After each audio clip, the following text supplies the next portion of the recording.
નમસ્કાર, benefit news સાથે હું છું જયરી. હા, હું ગુજરાત છું.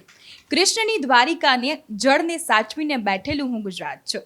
હું નરસિંહના પ્રભાત્યાથી પરિતૃપ્ત પ્રભાત છું. વેપાર છું, વિસ્તાર છું અને વિખ્યાત છું. હા, હું ગુજરાત છું. આજે 1 મે એટલે ગુજરાતનો સ્થાપના દિવસ અને હું એવું કહેવા માંગુ છું કે હું એક ગુજરાતની દીકરી છું અને હું એક ગુજરાતી છું અને મને ગર્વ છે કે હું એક ગુજરાતી છું.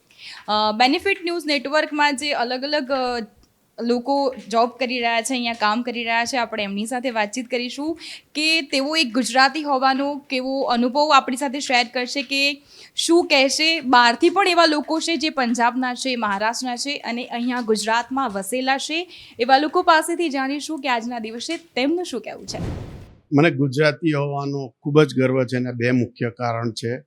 ગુજરાતની ભવ્ય સંસ્કૃતિ, ગુજરાતનો ભવ્ય વ્યાપારિક જે ઇતિહાસ છે, હજારો વર્ષથી આપણે દુનિયા આખી જોડે જે વેપાર કરી ગુજરાત અને ભારતનું વિશ્વ આખામાં જે નામ કર્યું છે, એને લઈને મને ગુજરાતી હોવાનું અને ગુજરાતીઓ માટે ગર્વ છે. આજનો દિવસ તો ખૂબ જ ગૌરવશાળી દિવસ છે, કારણ કે ગુજરાતી હોવાનું ગર્વ કોને ના હોય. ગુજરાતની સંસ્કૃતિ, ગુજરાતનું ભોજન, ગુજરાતનું સાહિત્ય, ગુજરાતની કલા, એવી કઈ વસ્તુ છે જે ગુજરાતીએ મને ગમતી ના હોય. એટલે આજના દિવસે હું તમામ ગુજરાતીઓને શુભેચ્છા પાઠવું છું અને કહું છું કે ગર્વથી હું ગુજરાતી છું. ગુજરાત સ્થાપના દિવસની બધાને ખૂબ ખૂબ શુભેચ્છાઓ. મને ગર્વ છે, હું ગુજરાતી છું. મને ગર્વ છે, હું ગુજરાતી છું, કેમ કે અમે જતાને પણ આવજો કહીએ, અમે ખારાને પણ મીઠું કહીએ, અમે અણગમાને પણ ફરી મળીએ એમ કહીને બોલાવીએ. હું ગુજરાતની દીકરી છું. હું અડધી રાત્રે પણ ગુજરાતમાં એકલી ફરી શકું છું. જય જય ગરવી ગુજરાત.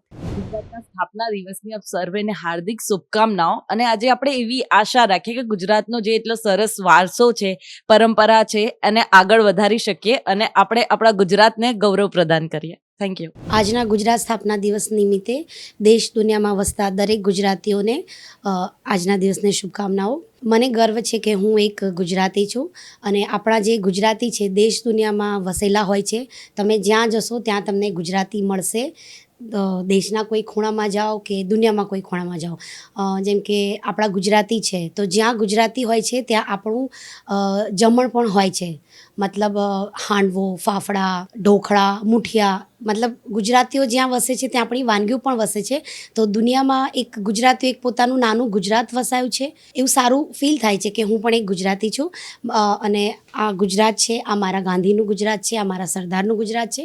અહીંથી જે મહાનુભાવો છે, જે લડવૈયાઓ છે, અહીંથી નીકળ્યા છે. તો મને પણ સારું લાગે છે કે હું એક ગુજરાતી છું. મને गर्व છે. जय जय गरवी गुजरात.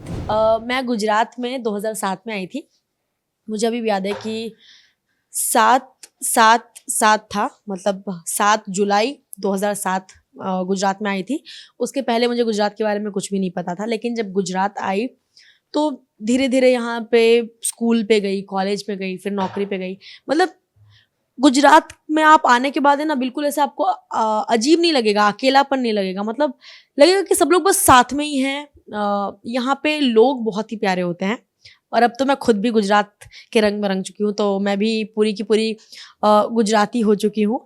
खाना में मतलब मुझे क्योंकि स्वीट नहीं पसंद था, लेकिन कभी कभी जो वो कढ़ी होती है, गुजराती कढ़ी, वो खाने के बाद बहुत ही ज़्यादा मज़ा आता है. यहाँ पे प्लेसेस बहुत अच्छे होते हैं. मतलब मैंने लाइफ में मंदिर जो देखे थे, हमारे यहाँ पे कैसे सिंपल मैं मतलब मैं बिहार से हूँ, वहाँ पे सिंपल मंदिर होते हैं, बहुत ज़्यादा डिटेल्ड वाला उनके डिज़ाइंस नहीं होते हैं. लेकिन यहाँ पे जो मंदिर होते हैं, मंदिर जाने के बाद मतलब खुद जाने का मन होता है कि हाँ मंदिर घूम के आएँ, क्योंकि बहुत ही ज़्यादा खूबसूरत होता है. मतलब यहाँ के लोग, यहाँ का गरबा, यहाँ का खाना, यहाँ का गाना, એવરીથિંગ ઓન ટોપ.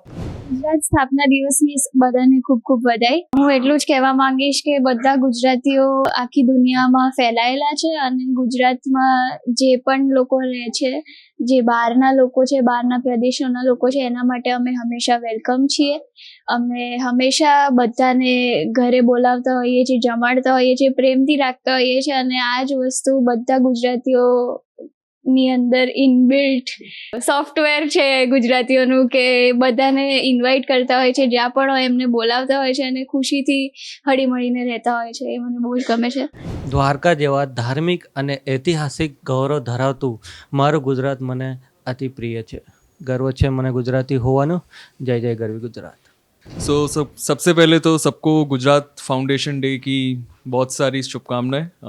हालांकि मैं पंजाब से हूँ बट मैं रहता गुजरात में हूँ, अहमदाबाद में. गुजरात में सबसे ज़्यादा 3 चीज़ें जो मुझे अच्छी लगती है वो है, पहला तो ऑफ कोर्स जो गुजरात का खाना है, जो ऑथेंटिक टेस्ट है वो कहीं और नहीं मिलता. सेकंड इज़ हमारा जो एक रिलीजियस एंड कल्चरल जो हेरिटेज साइट्स हैं, जैसे कि रन ऑफ कच्छ हो गया, गिर नेशनल पार्क, और भी ऐसी ऐसी जो साइट्स हैं वो कहीं और नहीं हमें देखने मिलती. और थर्ड मैं कहूँगा कि जो हमारा गुजरात का हिस्टोरिकल सिग्निफिकेंस है, जो हमने लीडरशिप में देश को इतने नेता दिए जैसे कि सरदार पटेल, महात्मा गांधी, और अभी के जो हमारे प्रधानमंत्री हैं वो नरेंद्र मोदी, वो भी गुजरात से ही हैं. तो गुजरात कहा जाता है कि देश का एक हब है पॉलिटिक्स में एंड एक लीडरशिप में भी. तो हाँ, गुजरात का जो सिग्निफिकेंस है पूरे देश में वो एक बहुत बड़ा सिग्निफिकेंस है. मैं अगेन सबको हैप्पी गुजरात फाउंडेशन डे की शुभकामनाएं देता हूँ और गुजरातियों को बोलना चाहता हूँ कि आप बहुत अच्छे हैं, તમે બહુ સરસ છો એન્ડ યા ખુશ રહીએ. ગુજરાત સ્થાપના દિનની જે બધાએ કીધું તમને શુભકામનાઓ છે. ગુજરાત છે એક એવો પ્રદેશ છે કે જે ગુજરાતી જે છે એક એવી મળતાવડી પ્રજા છે કે ગમે એને પણ આવકાર આપે છે, ગમે એને પ્રેમ ભાવથી રાખવાની પસંદ કરે છે અને એના કારણે જ એ ગુજરાતીઓ દેશભરમાં અને વિદેશમાં પણ વખણાય છે. ખાસ કરીને કહું ગુજરાતનું તો ગુજરાતના અલગ અલગ પ્રદેશના જે લોકો છે એ લોકો પ્રેમ ભાવથી રહે છે અને બધાને પોતપોતાના છે. અને ખાસ કરીને જો કહું તો હું કાઠિયાવાડથી બિલોંગ કરું છું, તો કાઠિયાવાડ માટે પણ એવું જ કહેવાય છે કે કાઠિયાવાડનું ત્યાં મહેમાન થવાનું બહુ પસંદ કરે, કાઠિયાવાડી પ્રેમથી જમાડે છે, કાઠિયાવાડમાં બહુ પસંદ છે. કાઠિયાવાડમાં બધા લોકો પ્રેમથી રહે છે, બધાને આવકારે છે. એટલે ઓવરઓલ એવું કહેવા માંગીશ કે ગુજરાત છે એ તમને રહેવા માટે અને તમારે વર્ક પ્લેસ માટે અને બધી રીતે સૌથી સારું જગ્યા છે. ઓલ ઓવર વર્લ્ડના હું જો વાત કરું તો સૌથી સારી જગ્યા છે. અહીંયા ગુજરાતીઓને હોવાનું મને બહુ સારું ગર્વ છે. મને ગર્વ છે કે હું ગુજરાતી છું અને હું ગુજરાતી ભાષાને અપનાવું છું. આજે ગુજરાતનો સ્થાપના દિવસ છે અને ભાગ્યેશ ઝાએ લખેલી 2 પંક્તિ મને યાદ આવે છે. તું સોમનાથનું બિલીપત્ર, તું દ્વારકેશનું ચંદન, ગુજરાત તને અભિનંદન, ગુજરાત તને અભિનંદન. મારી જન્મભૂમિ, મારી કર્મભૂમિ બંને ગુજરાત છે. તેથી જય જય ગરવી ગુજરાત. અને હું એવું કહેવા માગું છું કે મારું મન એ ગુજરાતી જેવું વિશાળ છે, પણ ક્યાંક ને ક્યાંક મારા રૂટ્સ મહારાષ્ટ્રથી જોડાયેલા છે, એટલે મારું કાળજું મરાઠાઓનું છે. તો જય જય ગરવી ગુજરાત ને જય મહારાષ્ટ્ર. જય જય ગરવી ગુજરાત. આજે ગુજરાતના સ્થાપના દિવસે એવું કહીશ કે જ્યાં વસે ગુજરાતી ત્યાં સદાકાળ ગુજરાત.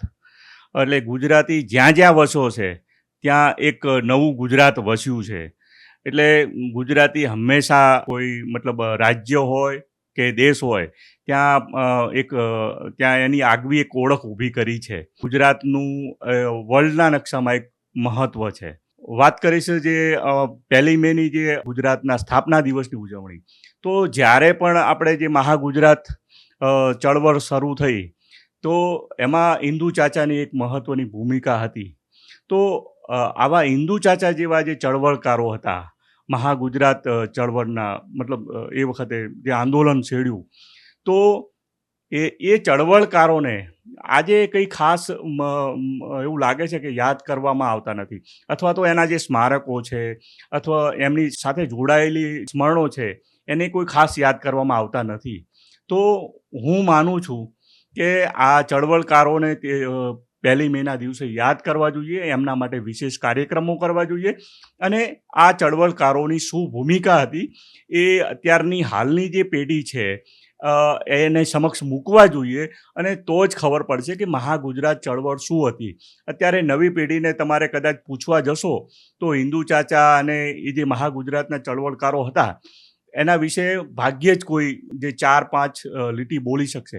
એટલે મારી એવી ઈચ્છા છે કે ગુજરાત સરકાર આ જે 1 મેના દિવસે એવા મહાગુજરાતના ચળવળકારોને યાદ કરીને એક વિશેષ સ્મારક બનાવે કે જેના કારણે લોકોને પણ યાદ રહે કે ભાઈ આ મહાગુજરાત ચળવળ શું હતી.